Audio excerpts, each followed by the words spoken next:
I think affordable housing is, well, obviously, and I almost hate the word affordable housing anymore, attainable housing, whatever, because there's a lot of things that play outside of just the actual construction, right?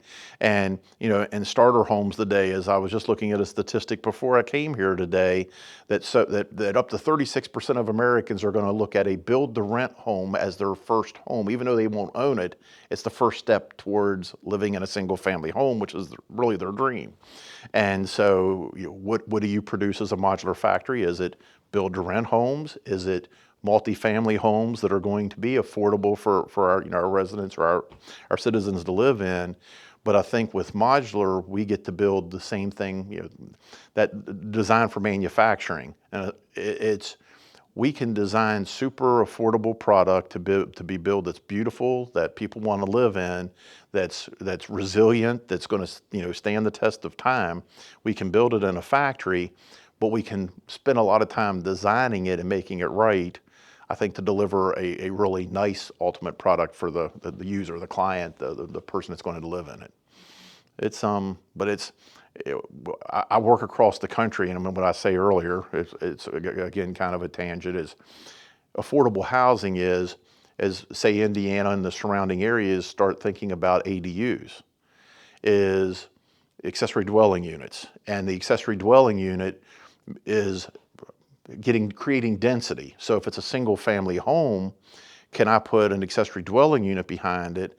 And yes, it could be, you hear things called granny flats or whatever, but it's also now, if I'm designing a community and I want to get density, I can put a single family home and design an ADU into that community. So now the revenue from that ADU helps offset my mortgage on my house. So now I get to live in a single family home that I otherwise would have never been able to afford, because the ADU revenue gets counted into my mortgage as part of the overall project. Now I have affordable housing. I'm actually able to live in a better house than I would have ever been able to afford, because the community was planned up front to offset the cost of my mortgage. So it's, again, and that's not just modular, that's just overall community development, but things where modular fits right in. We can provide the ADU and the single family home.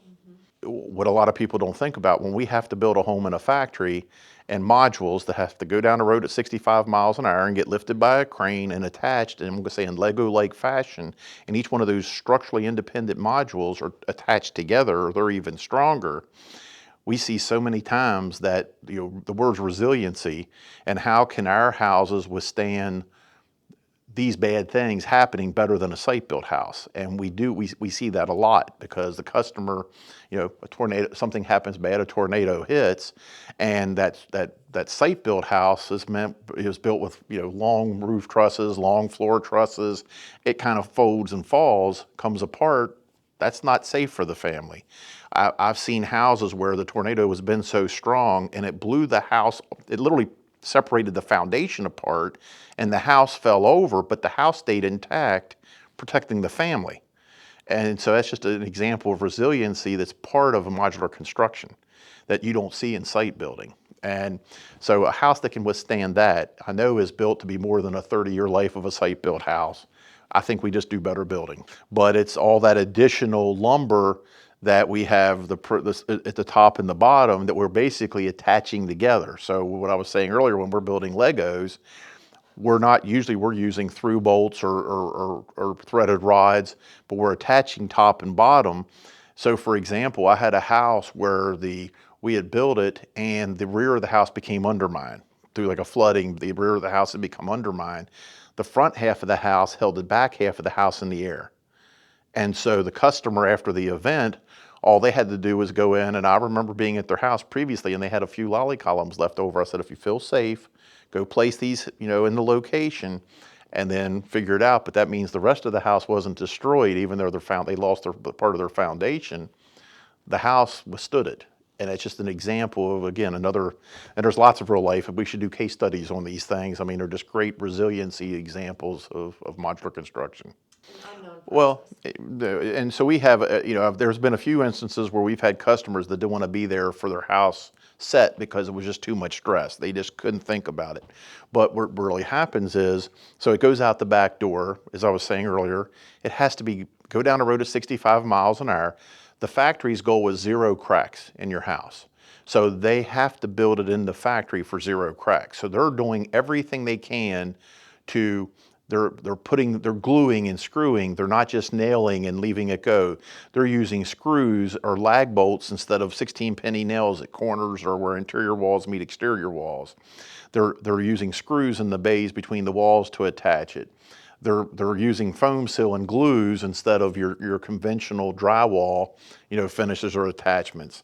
So thinking an industrial strength house is what's getting built here. It's built to have little or no cracking in transit, so it's actually overbuilt for it. I would actually feel safer having my house built in a factory and go down the road, because that's the proof is in the pudding. When it gets there, you get to see exactly how tough your house was built when it gets there.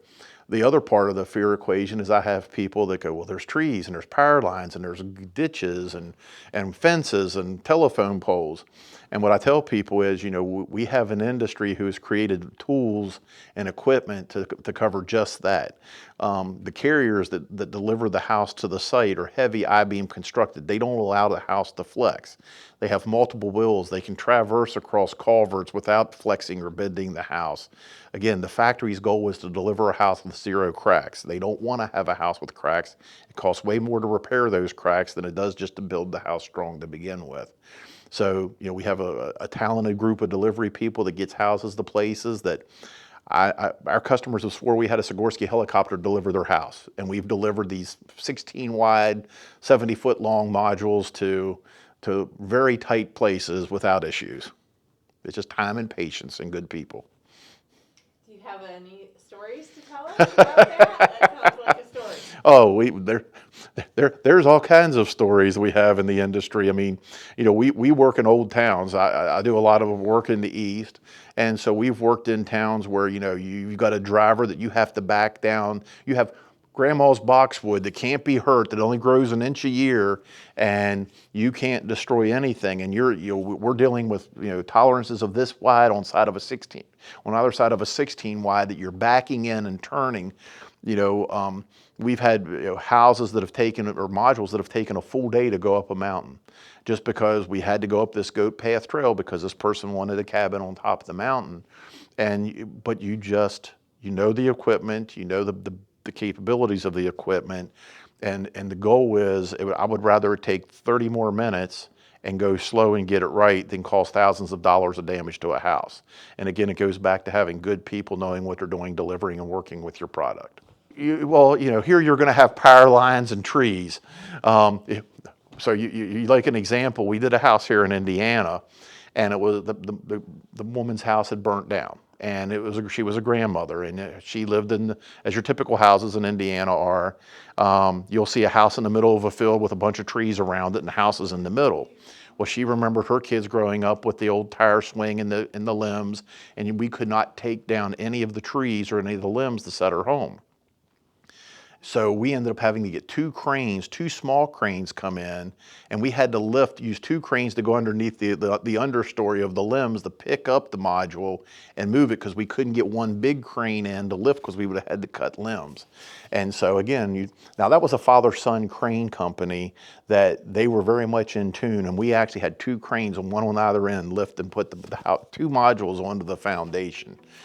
It's just, you do what you got to do to keep a customer happy, and she still had the limbs that her kids, played on their tire swings with.